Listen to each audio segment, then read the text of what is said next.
Good morning, or whatever time it is in your time zone, to everybody who's out there. And just to introduce myself real quick, my name is Scott. But if you try real hard, one day you can log on as Tom Campbell. And I've taken over Tom's individuated unit of consciousness for these live streams. I want to introduce the human Swiss Army knife, Vanessa, who's going to be interviewing, or interfacing, I should say, with the audience. And, of course, Tom Campbell, if you don't know him, you're probably in the wrong chat room. But our fearless leader, as I always say, before I introduce our special guest, I do want to announce that we got another 10K backer this morning, which put us over the 200 mark. Woo! Wow.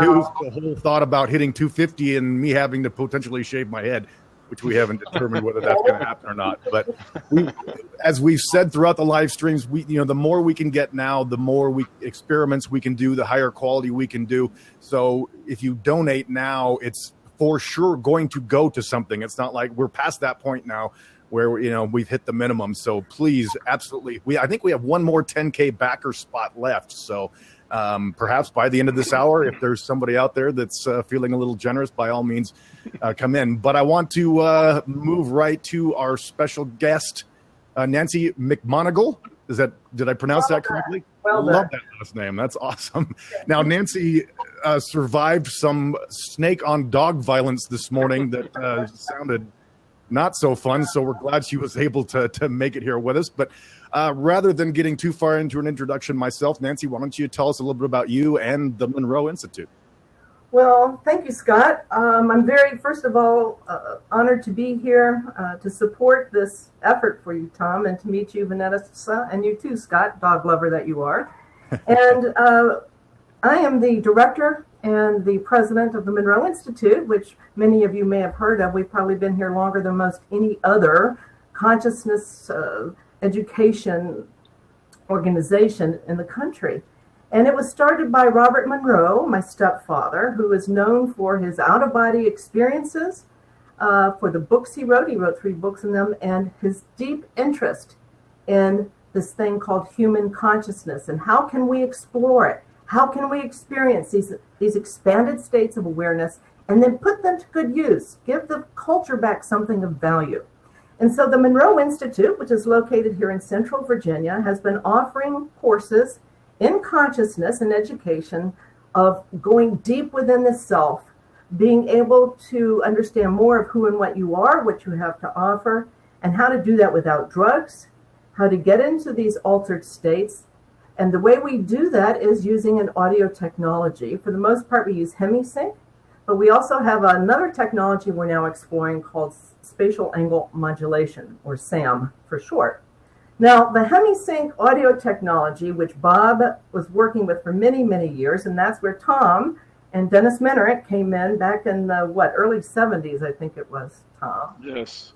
Which we found actually was creating an amazing kind of balance within the brain. And I don't know that we want to get into the full explanation of it. You can let me know if you think that would be good. But in essence, what we're doing is using binaural beats and other combinations of sounds to facilitate the coordinating of the right and left hemispheres of the brain. And what we have found is that people, even advanced meditators, or even newest meditators who've never tried it before, are able to attain deeply, profoundly deep, altered states of consciousness. And then from there, get a new understanding, a different overview of the world, of reality. We had one of our program participants, say this place, the Monroe Institute, was like Hogwarts on steroids, which I think fits it very, very well. People who come here, and also through the other programs we offer all over the world, we have about 30 different countries where our programs are offered now. And we have outreach trainers offering these programs and other residential trainers across the globe. But people who come here have massive changes in their lives quite frequently. The person who comes because they want to understand more about what happens after death, for example, without dying, of course. What happened when my brother committed suicide? They want to know, where was he? Is he okay now? What's going on with that? What happens when I leave my body? Can I learn how to leave my body? What about out-of-body experiences? Can I learn how to remote view? What about lucid dreaming? These are all the kinds of topics that we deal with here. We have programs in all these areas. What about inner guidance? And what's cool and unusual, what makes us really stand out from everybody else, we have no religious dogma. We do not have a philosophical belief that anyone has to adhere to. It's all about giving people the tools to know, not just believe, that they are more than their physical bodies.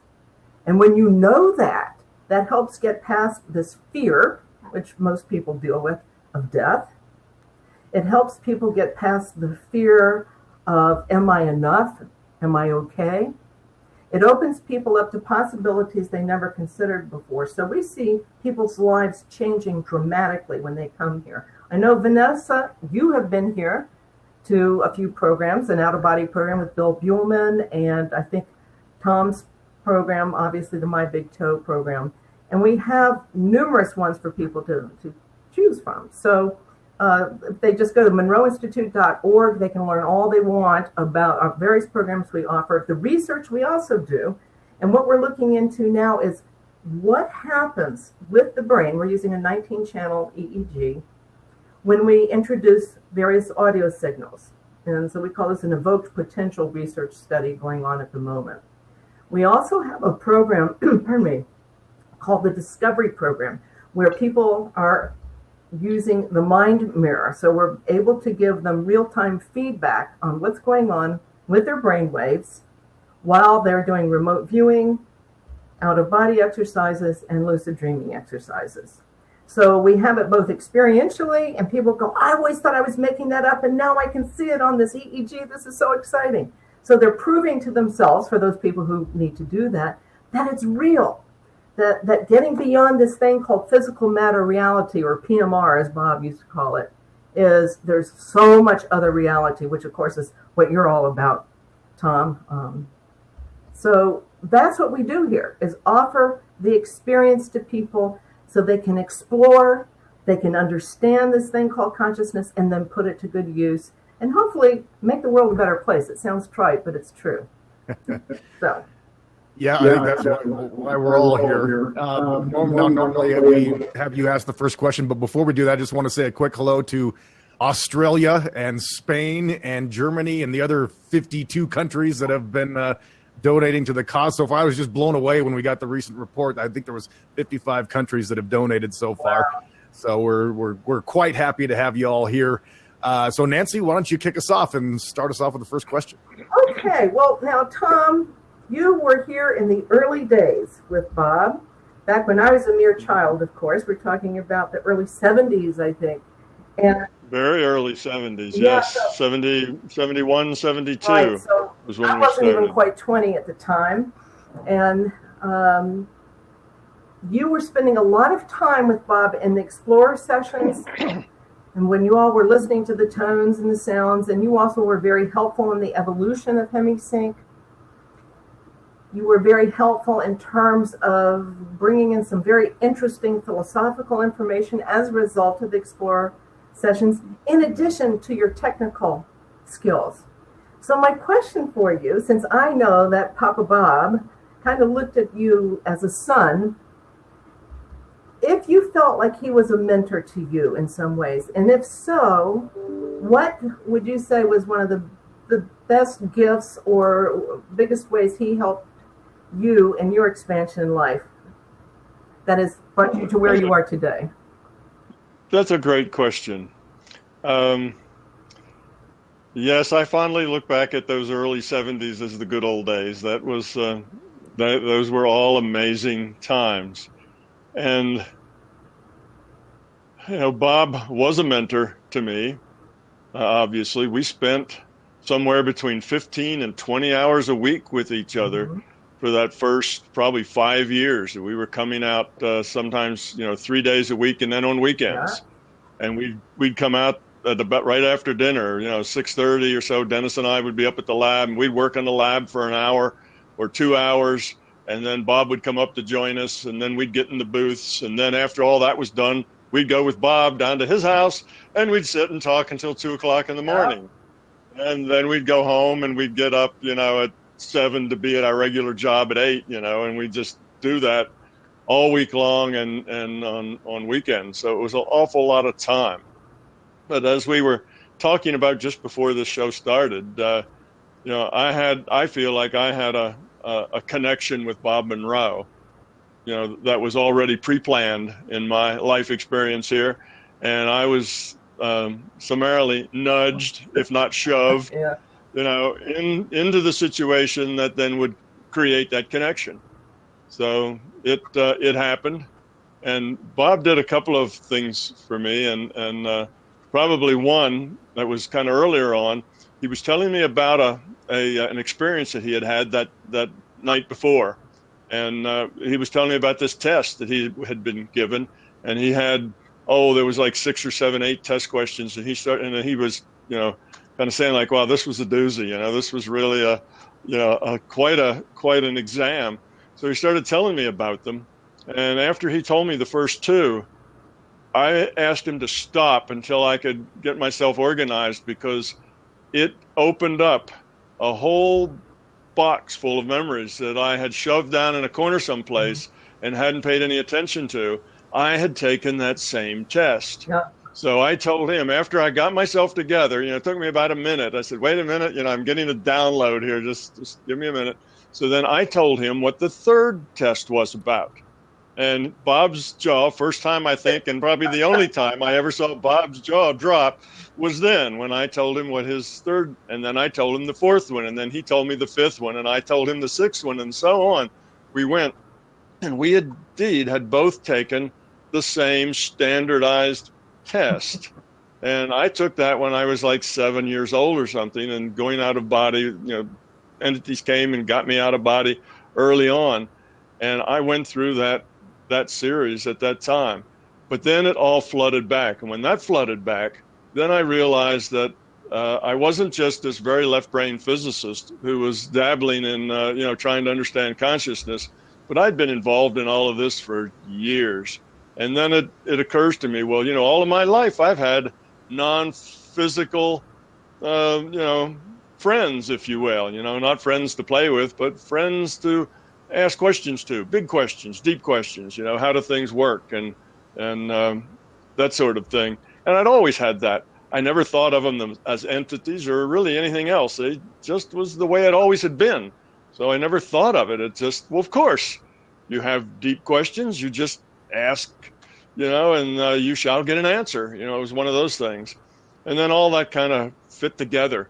So that started me off then with a whole new kind of direction or attitude, if you will, that I kind of saw the whole picture. But in general, Bob was a very good leader. And he had the style of leading from the rear rather than leading from the front, which is exactly what you need in this kind of an adventure. In other words, he didn't want to lead the witness. He didn't want to say things that would cause other people to agree with him. We just had that experience because that's what Bob told us, the experience was like. So he was very careful not to lead us in any direction. Mm-hmm. He always would just set us loose and, tell me what you saw and what you think.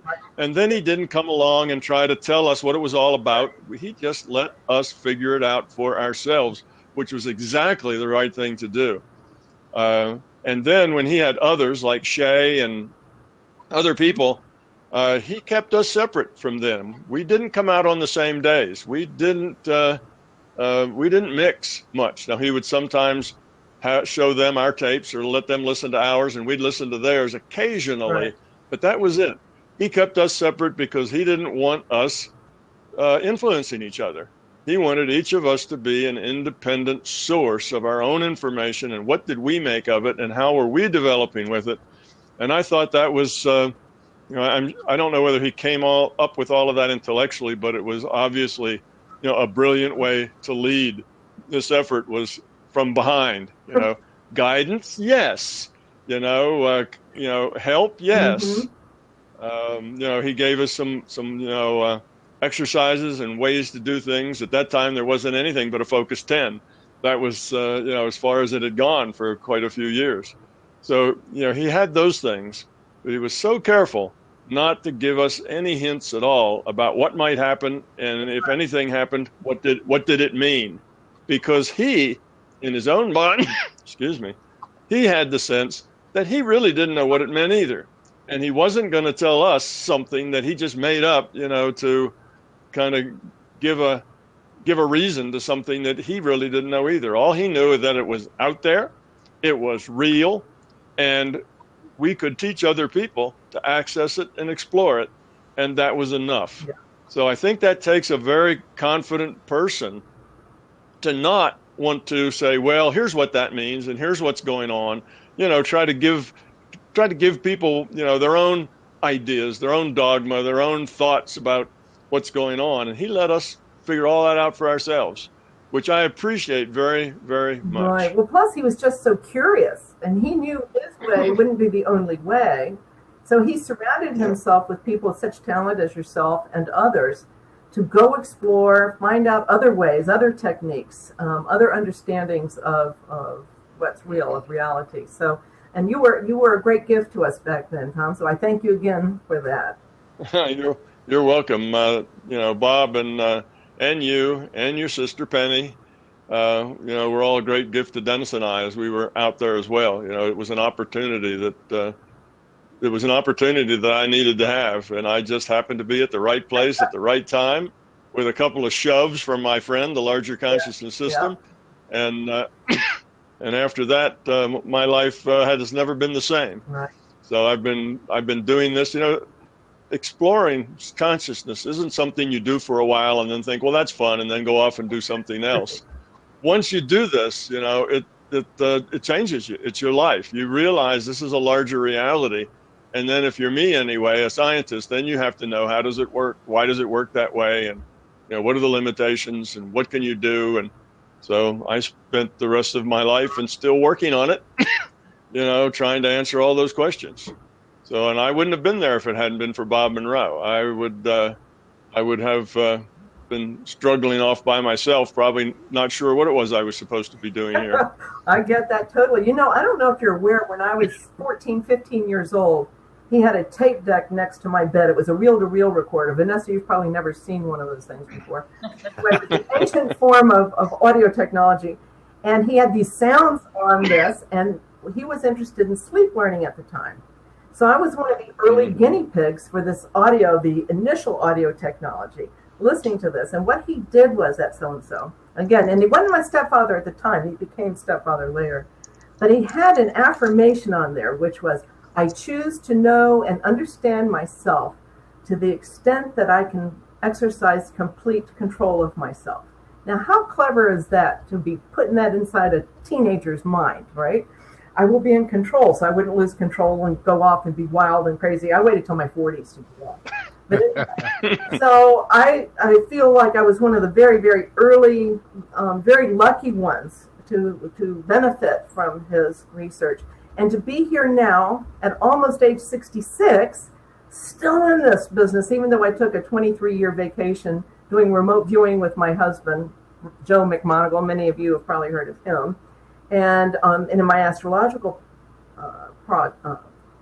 work. But at this point, being back here, and we are growing even more and more, the Institute is, in terms of our effects with our outreach program, more and more programs. The research is burgeoning. We also are looking for funding to get the research going more, and I'll do that at some other point. This is your show. But this is very exciting to us, and I wish Bob could be here, because I think he would be very, very pleased indeed. Never mind the fact, if I could talk to him, and I have had that question before, has anybody talked with Bob since he left, Well, I've heard people say, Bob came to me last night, and he said X, Y, Z, and I've been trying to find out, all right, what's the next step in technology? What is it? Or is it even technological? Maybe it's something else. But we still use the audio technology because we know it works. And you have your own binaural beat technology you're using, right, Tom? Right. Also right. To facilitate these expanded states. So we know it works, and so we keep on going. And one of these days, although Bob used to say in terms of measuring brain waves, he said, sometimes I wonder if that wouldn't be like measuring the exhaust on a car, because it's not the brain that we're talking about here. It's just maybe showing a few things going on indicative of what these other states are about. But can it really explain consciousness? Oh no. So anyway, there you have it. Well, I'm still, the breaking news I'm still getting over is that there are SATs in non-physical reality. So everybody out there Really? better start studying. Well, Yeah. let's I've run into several other people, Scott, that have also had experiences that were identical to mine. Probably 4 different people, as they're telling me their experience, it was a perfect match for an experience of my own. And it seems to me that particularly when giving tests, if you've got one that works, if you've got a good test that works, why wouldn't you use it again and again? And then you'd have some comparison as well. It would be kind of a standard. So you sort of know how people generally do on it and where their issues probably were. Right. So yes, so it happens. Well, speaking of, not really tests, but questions, let's run and grab our first question from the audience. Vanessa. Yeah, so just kind of in addition to what you were saying, Nancy, Rich has a question for you. He's saying that he gathers that Robert Monroe was a very brave man. He really went out on a limb with his first book and had a lot of stake, including his reputation. Maybe this is a weird question, but do any of the present-day explorers, like Tom, do any of these explorers touch base with Rob on a regular basis today? By this, I mean his free will consciousness, not the historical database. Well, I have to say, I haven't heard of anyone doing it on a regular basis. It's a nice question because, and again, I have been asked on a number of occasions, has anybody talked with Bob at whatever level, the I there, the I cluster, the whatever. And though I hear some reports, I haven't heard anything solid enough to make me think that I could report it, if you understand what I'm saying. So I wish Well, I talked with Bob. I talked with Bob a little bit right after he first passed, and I heard about it. Yeah. Probably a lot of people did at that time. Yeah.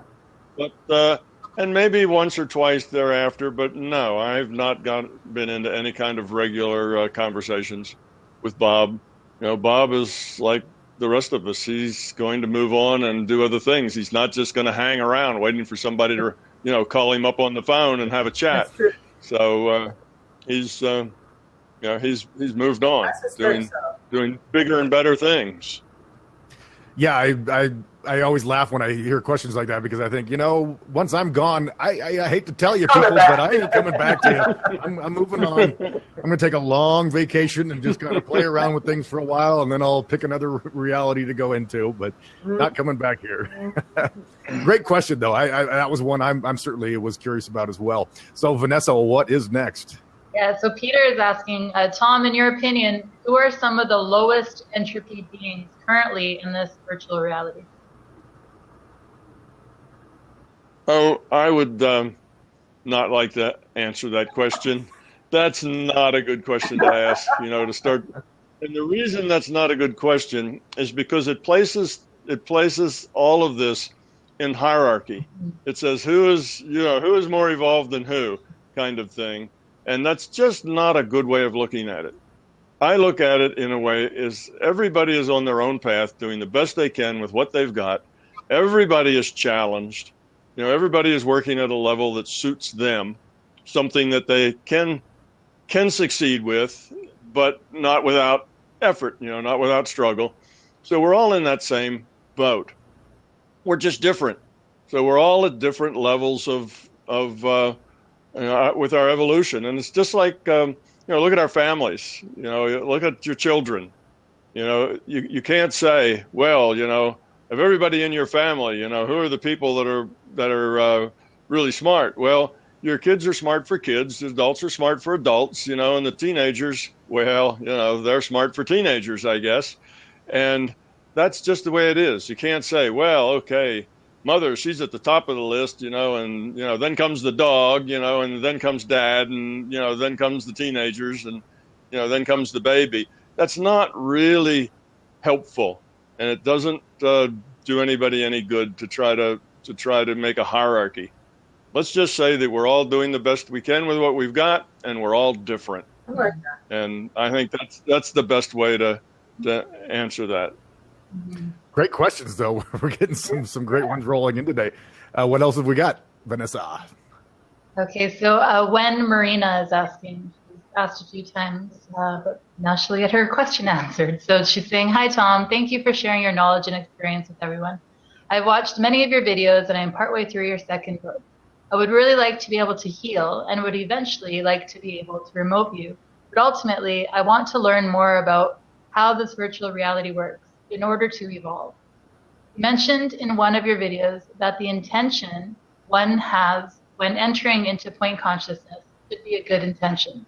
So I'm wondering if there is also a most effective way to ask the consciousness system a query, rather than simply, 'Hello, consciousness, can you please help me with?' Is there a better way to start the inquiry? Make contact." Not really. Any way that is kind of an honest way for you, you're expressing yourself, the system will work with that. There's no ritual involved, no particular way you have to approach, to be taken seriously or whatever else. You just have to be serious. If your intent is one of truly, asking help to grow up and to help yourself make better choices, then the system will respond to that. No matter how you phrase it, or even if you don't phrase it, even if you just have the feeling, you don't have to really think or say anything. You just have to feel that feeling, and it'll work just as well. So don't get hung up on the details of how to optimize, shall we say, technique. It's not about technique. It's about being sincere, about really wanting to grow up, wanting to learn, wanting to understand, and that sincerity will take you, as far as you can go. Saying it with the right words and being very clever isn't important. What's important is to be sincere and really want to grow up and being open for it. And I guess the next thing would be, and getting out of your head. You have to approach this from the intuition level, from the being level, not from the intellectual level. That's a key thing. But yes, just put your feeling out there, put your questions out there. Now, if your questions are something that you're going to ask the system to make a choice for you, should I do this? Should I do that? Should I marry, Fred, or should I marry John? This sort of thing. That's not good. And the system will maybe give you, an answer, or maybe they'll play a joke on you, and give you a name you've never heard of, or, something like that. Yeah. But the system doesn't want to make your choices for you. That's not what it's about. It's about helping you make better choices for yourself. So your questions need to be about how you can do that, and just be open. Make your question, and then wait for an answer, and don't second guess the answer. Just accept whatever comes back. As soon as you get something back, don't say, "Oh, did I just make that up, or was that real?" That's the wrong question. If it's useful, use it. If it's not useful, let it go. I'd like to follow that up, actually, Tom, just because I can. A lot of times, I've had to make some really difficult decisions in my life, and generally my process was to go out to, friends, the universe, and ask for advice. But then, when the decision the decision came, it was like a light switch going off. It's like, I kind of went, oh, that was kind of the answer all along. Is that sort of a common experience? Often you get it right kind of at the end when you need to make it. It comes to you. Often this is a just-in-time sort of system, yeah, where things happen just as you need them, not before. That's when you kind of give up, because your intellect has failed to solve the problem. And because of that, and now you're faced with a decision that has to be made now, well, that's the time that you kind of let your intellect go and kind of dig deeper. And that's often then when you get your answer, rather than when you're in your head trying to figure it out through your intellect. So it does work that way. But, a point here that I think is important is just because you don't know the answer or how you should make a choice doesn't mean you should not make a choice. You see, a lot of people get almost made paralyzed because they're afraid they'll make the wrong choice. Don't do that. If you have a choice coming, think about it, make the best choice you can make. You know, a low entropy choice, a choice that works good for everybody, and then do it. And then see what happens. In other words, be aware of how you affect other people and the results of that choice and what that choice did, not only to you, but to others. And then learn from it. If what your choice didn't turn out so well, you know, don't make that sort of choice again. Grow up, change it. Find out why you made that choice and outgrow it. If the choice worked out really great, well, good, do more of that. So it's not ever a problem to make a bad choice. The problem is to make a bad choice and not learn anything from it. That's the problem. So, you know, a lot of people get kind of hung up on that. Well, I don't know. I don't know what the right choice is. And now they can't make any choice because they don't know what the right one is. Take your best guess and learn from it. That's the way life works. That's excellent advice. And I'm noticing now we're at the halfway mark, which means I'm going to remind everybody again that we got another $10,000 backer this morning. So that put us over the 200K mark. But we would just love it to hit 250 if we can. We don't have much time, but we're trying to get there. And so at least one more 10,000 backer. You get to be, I think it's quite a reward. If you donate 10K, you get some great opportunities. So we'd love to have another one come in there. And if you donate before the end of this, now you know it will go to something. We have hit our minimum. So this will all be going to good research and gathering evidence, as we've been saying. So thank you, everybody. We very much enjoy that. We do only have one more live stream, and that will be tomorrow, and that will be with just Tom. And so we'll be throwing a lot of questions at him that aren't on the SATs and NPMR, but just regular questions. Let's go back to the questions from the audience. What have we got, Vanessa? Yeah, before we do that, I just wanted to add to, Tom, what you were saying about making a choice. About a year ago, actually at the Monroe Institute, Nancy, after one of your courses that you taught there, I came up to you at the end and I said, Tom, you know, can you give me some advice, something that I'm not able to see, one of my blind spots, please point it out to me. And he said to me, Vanessa, often you analyze people and you analyze situations and then you analyze it to death and end up making the wrong choice. And so since that day that you told me that, I've been now coming into new situations and new people and just really feeling with my intuition rather than trying to analyze them or judge them, and feeling my way through my choices. And since doing that, my life has really changed dramatically. And I'm surrounded now by loving, amazing people. You know, we've got this incredible community here. We're doing epic things, and everything's just falling into place really synchronistically, thanks to that advice. That is definitely good. What's next? Yeah. So next we have a lot of OBE questions here. I think because we have Nancy on the call, everybody wants to know about these paranormal things. But George is asking, he's saying, Tom, I have two questions. When you're in an alternate reality, can you use all your senses? I.e., can you see, can you hear, smell, taste, and feel physical objects? Can you feel temperature change, etc.?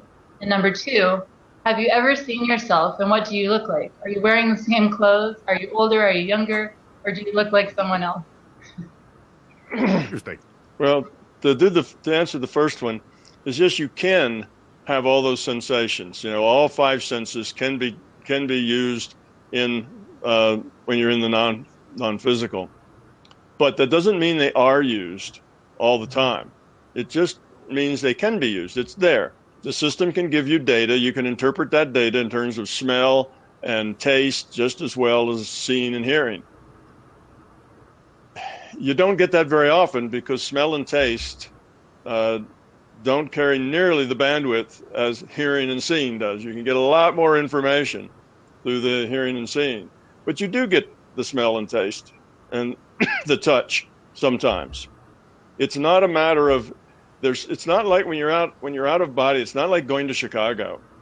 where you look around and you see the buildings, and all the buildings have names, and you know where the, you know the addresses where your friends live and so on. It's not like that. You are still getting a data stream, just like you do here. You're in another virtual reality, and you have to interpret that data. If that data requires you to have very, very good vision to get detail out of the information that you're being given, then you will find the outer body to be more high res than this reality. In other words, the colors will be deeper and more saturated. The detail will be, excruciatingly fine, and you can even dive into the detail. So you can dive into something, and pretty soon you're down at the molecular level and then the atomic level, and you can get deeper into things that way. So you can get a more detailed sense, and that is true of hearing. It's true of smell and taste as well. You can get things that are more lifelike, more real than they are here. Then you come back to this reality and everything looks like it's kind of black and white and drab. It's not as alive as where you just were. But that's only if you need that. Mostly when you're out of body, you just get what you need. So if what you're learning is about something that doesn't require high-res visuals, you don't get high-res visuals. You'll get a little something maybe right in front of you, and everything else around the edges is just kind of gray. You see, it's not like being in Chicago. It's different. You're getting a data stream, and you're getting a data stream for a purpose, and you only get what you need to meet that purpose. So the system doesn't give you a lot of stuff just because it can. It only gives you what you need at the time. So when you're in Chicago, you get everything. You look around and you see everything on all sides of you. When you're out of body, you mostly just get what is there for you to get. And all the rest of it isn't important. Therefore, all the rest of it isn't there. And, it almost makes you look like you have, like your vision is like with a spotlight. You see this and this is clear. And then you move and you see something else and that's clear. Instead of having a panorama of everything is not generally the way it works. Now, there may be some places where what you need to learn is to have a panorama, and then you have it, you see? Or what you need is smell and touch and taste along with the rest of them, and then you have it. But you only get what you need, and the system doesn't waste its bits in its processing giving you stuff that's irrelevant. I'm curious, Nancy, in all the work you've been doing, has there been either from you or from somebody has there been like an exceptional out-of-body experience that has been related to you? Well, as a matter of fact, years ago, I had the wonderful experience of going out of body with Bob and my mother, Nancy. And this was, I think I was maybe 16 and a half years old. And for me, the experience, there was movement. It was the flying that was so much fun. It was like, what do you call those jets that nape the earth that fly? Yeah. Well, and that's what we were doing, flying together and doing that. And it was more a joyful experience. It was literally seeing the tops of the trees and flying the nape of the earth type of flight. And then the next morning, and this was at night, and you know how Bob was, he didn't want to say anything leading, but he said to me, "Do you remember last night?" And I said, "Yes, I do. I remember being with you and Mother, and we were all flying together." He said, "Yeah, you just kept taking off like this." It's kind of like a bird. And that was probably one of my most fun out-of-body experiences ever. And interestingly, I don't remember any aroma. I don't remember the sense of smell. Certainly sight, certainly color and movement. So I think there can be that sensual, the five senses involved. I don't know, Tom, if it's because of your entropic level that you perceive things differently, but I don't know if some people would go and they're going to Chicago and have a full experience because they're just open to the full thing versus being focused. That's a very good question that comes to my mind because of what I hear people reporting here. So maybe they just have a broader spotlight. I'll put it that way. Sure. Oh, you can. Yes, you can get the broad picture Right. if that's what you're looking for. And if that's what you need and that's what you're looking for. It's just that you don't always get a broad Right. picture. It's not always like being in Chicago, although it can be Yeah. like being in Chicago. Right. Nancy Lee, we had an interesting experience together. A lot of people here that are listening probably heard me talk about the time that Dennis and I went out of body together and had experiences together. But what they don't know is that Nancy Lee and I did a similar thing. Probably some months after Dennis and I had done that, Nancy Lee and I had a out of body together where we went out and saw the same things. And obviously we were both together in the out of body. So I've not talked about that one so much because I don't know, the one with Dennis, I guess, was my first, and that made it the biggest, thing. After that, it's like, oh yeah, just another one of those. The first one. I can't remember, Tom. Was this when we were in the booth together in the lab? We had 3 different booths in our lab at Whistlefield. This is back in the days when we were called the Monroe Institute of Applied Sciences. And so Bob would be in the control room. It always reminds me of the Wizard of Oz with the guy behind the curtain.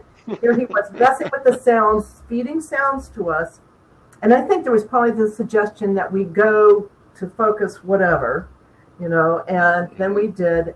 But we were able to verbally report while we were in these other states. Now, what I don't know, I can't remember. Sometimes we could hear each other. Remember, we were fed each other's audio signal through the mic, but sometimes not. And honestly, I just don't remember, Tom.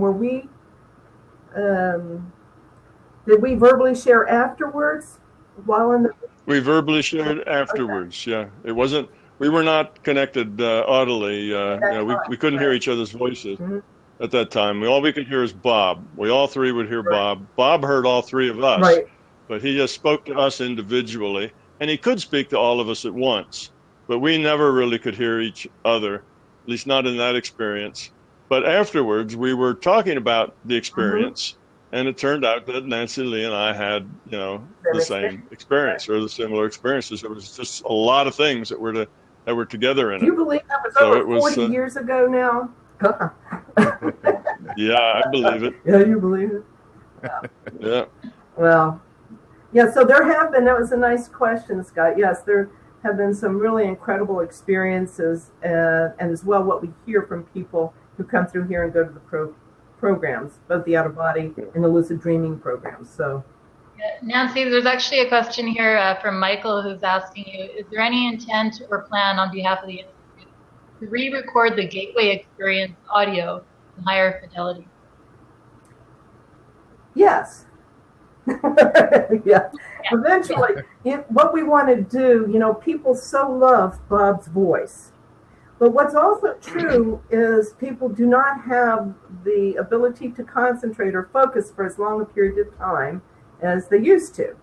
And so when Bob says, "You will go now to focus 10, I will wait while you do this." And then you're waiting and you're waiting. People these days are boom, boom, boom, boom, boom. So for example, where we now have 45-minute exercises and the audio quality is not quite as clear as it could be. We are planning to clean that up. We're going to work with the HemiSync folks on this. The HemiSync company is different from the Monroe Institute. We used to be all the same. And then like a cell going through mitosis, they split. And so we were working with the HemiSync folks, and we'll probably do that. I would love to see that happen within the next year or 2. So nice question. And yes, stay tuned. It will happen. Okay, and then Darren's asking you, Nancy, do you use any water beds or any type of sensory deprivation tools at CMI? We do have the old-fashioned water bed with super salt stuff in it for our booths, okay, but not in our check units. And again, this is something that makes the Monroe Institute unique. We have what Bob, he loved acronyms, the Controlled Holistic Environmental Chamber. That's also known as the check unit. And so you go in there, and that's where you listen to the program with your headset and so forth. But those are not water beds. Those are only used in what we call the booth. And that when people go in to have their one-on-one sessions, they do have a water bed for those in our lab setting. Well, there's been a lot of OBE questions, but I think, Tom, you answered it through the other question. You answered other people's questions that they had up here. There is a question here from Zoltan. Zoltan saying that for him, MBT is another belief system. So what path is there to step over this and verify some of this? Would you say that last part again, Vanessa? I missed some of that. Yeah. What was the question? So he thinks that MBT is another belief system.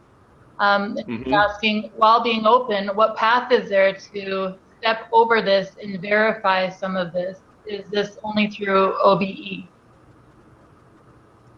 No, well, it's only a belief system if you believe it. You know, I'm one of the probably only persons that gets up and lectures, and at the end of my lecture, I say, now, I don't want anybody to believe anything that I just told you. You know, don't believe anything I say. And most speakers don't say that at the end of their talk, but I do. And then I say, because if you believe it or don't believe it, neither one of those will take you anywhere important. You have to go experience it. If it's not your experience, it's not your truth. Right. Well, this is the case. Well, some people do believe MBT, you know, even though I caution them against doing that, they believe it. But that belief isn't particularly useful. It'll enable you to maybe talk the talk, but it won't enable you to walk the walk unless you also do the exercises. And out of body is not the only way. The only thing you really have to do, and that's if you are one of these people that needs to do this, and that is prove it that it's real to yourself. Now, a lot of people don't have to prove that it's real to themselves because they know it's real. They've had enough experiences, enough things that show them that, you know, there is a, you know, the consciousness is a system that has lots of interesting attributes, and they've been there and experienced it. But if you haven't, then I offer things like remote viewing, healing, gathering data from databases, that sort of thing, telepathic communications. These are all things that you can learn how to do. Goodness, you can go to TMI and learn how to bend spoons as well. There's lots of things that you can do that will convince you that it's real. It's not just theory, you know, that's in your intellect. It's a real thing. So if you have that problem that you don't know whether it's real or not and you want to find out, well, then go do something. And out of body is one of a fairly long list of things that you can do to prove it to yourself that indeed it does work. Indeed, you can gather information and knowledge that you can then verify that it's true, knowledge that otherwise you had no access to. So that tells you that, well, how would you do that? Well, it must be a real thing. Otherwise, you wouldn't be able to do that. And that's what Dennis and I and Nancy Lee did for all our, you know, the first 3 or 4 or 5 years at the lab. Almost all of our work was evidential, constantly gathering evidence so that we could convince ourselves. I guess particularly Dennis and I, because we didn't grow up with Bob. We were both science types and we needed to be convinced. So a lot of our work was, you know, convince yourself, you know, try these things, do these things. And Dennis and I both were pretty hard cases as far as being convinced, because we were left brain science guys, and unless we had, you know, overwhelming facts, then we weren't going to go there.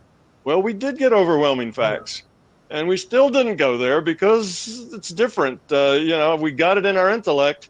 All the overwhelming facts were in our intellect, but not yet down at that being level. So when that happened, then we didn't have to ask the question anymore. And that'll be the same for you, Zoltan. And when you get enough experience, you won't have to ask these questions anymore. And until you have that experience, don't believe it. Don't not believe it. Just stay skeptical. That's the right place to be. Be skeptical always. Not your experience, not your truth. So it's only a belief system if you're a believer. If you approach it skeptically, then it's not a belief system. It's just a system for you to test out and see, does it work for you? Can you justify it? And if you can't, then just let it stay out there as a possibility, rather than feel like you have to either believe it or not believe it. Neither one of those are very profitable. And one more point there is that doing something paranormal is not all that important to growing up. You can grow up and become love and never do anything paranormal. So don't get the idea that you have to somehow mature through the paranormal and through these things that you can do with consciousness in order to grow up and become love. You don't. The whole point of us being here is to grow up and become love, and the paranormal experiences are not necessary for that. They can be a part of it, but they're not necessary. So if you aren't interested in doing things paranormal, then you can skip that. It's not that important. If you are, then you can do that if you put in the time, effort, required. So it's your choice. Well, Tom, Vlad is asking, why is it easier with some people to get out of body than others? Well, it's because some people are more ready for that experience than others. And here's what ready means.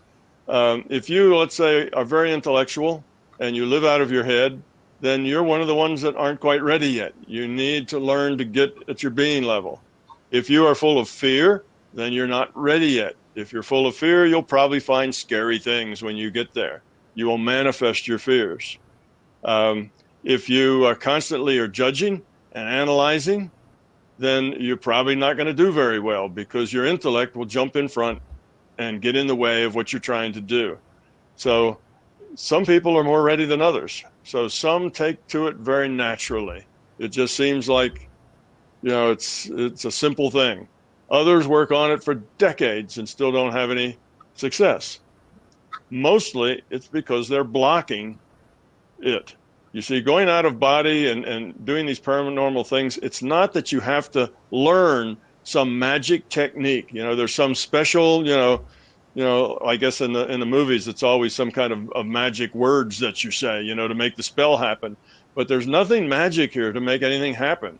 What you have to do to have these experiences is to stop blocking them, to get out of the way of them, to open yourself up and just be and be accepting, not judging, not analytical. The time for being analytical is later, not then while you're having the experience. So that's the thing that blocks it for most people. It's that intellect gets in the way and their fear gets in the way. So if you can get rid of those things, if you can get to where you can exist for an hour at a time at your intuitive level and not your intellectual level, and if you can get to where your fear is not a problem, then things like out of body won't be so hard. Well, I guess there's one other part that's a problem, and that's beliefs. You might as well put beliefs in there too.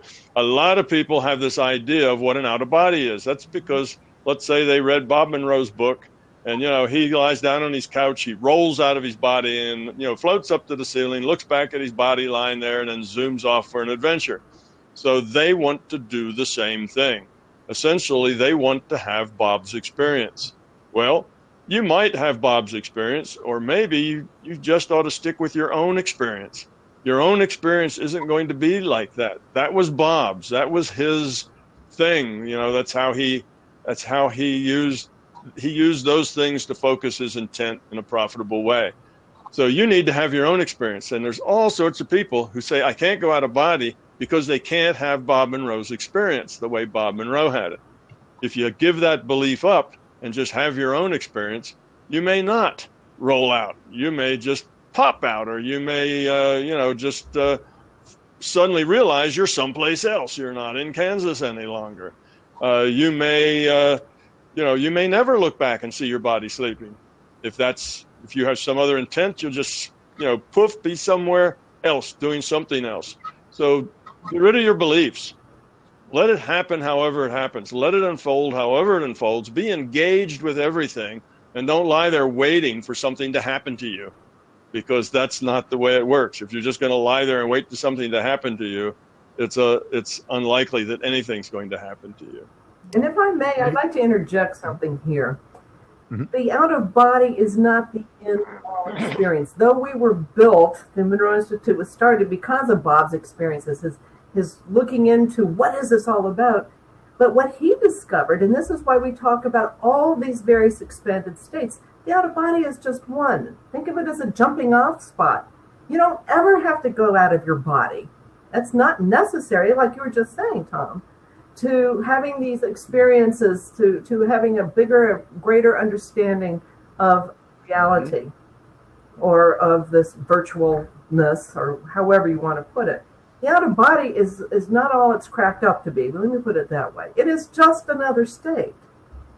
There are far greater, far more profound, far more exciting, far more interesting states to get into. The out-of-body is just one. It's just a little jump-off spot.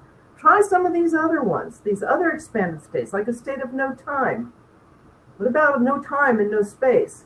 What about going into other realities? You don't have to be out of your body to do that. So I think people, like you were saying, Tom, that's a belief. And see if you can just let go of that and let yourself expand and go to however you might want to do it. I'm not an engineering mind, but I do appreciate beauty and artistic things. So I naturally go in that direction. And that doesn't make it any better or worse than anything else. So same with the outer body. It's only one little state. Try the others. You'll like it. Yeah, that's interesting because, like, I've never, at least as far as I'm aware, had a out of body experience. But what I regularly like to go into is finding the gap between my thoughts. Yes. That seems to be the thing that I can access, somewhat regularly, and it just feels like it's a level of surrender where you're just saying I'm gonna accept that there's probably wisdom beyond my own thoughts and just sort of get in between them. Right. So I can definitely identify that. We are starting to get a little short on time, so let's see if we can grab one more question from the audience. Sure, yeah. Well, Thomas was pointing out that the other question about when you go out of body, he said that you didn't mention or you didn't answer the part about your senses. So are you still able to sense, hear, see, touch, and all that? And then also, what do you look like out of body? Yeah, I think I did mention about the hear, touch, see. You can do all those senses, but you don't necessarily do them all the time. But the idea of, do I ever look at myself? No, I don't, because there's no point. I am consciousness getting a data stream. There's really nothing to look at. If I were to get an out-of-body mirror and go stand in front of it, that would be something I would probably fill in. In other words, I would do the interpretation of that. So all the data you get, you have to interpret it. So if you look in a mirror, then you would interpret what that data was. If you see something else. Now, typically, we come up with interpretations that suit what it is we're trying to do. So let's say we talk to another being.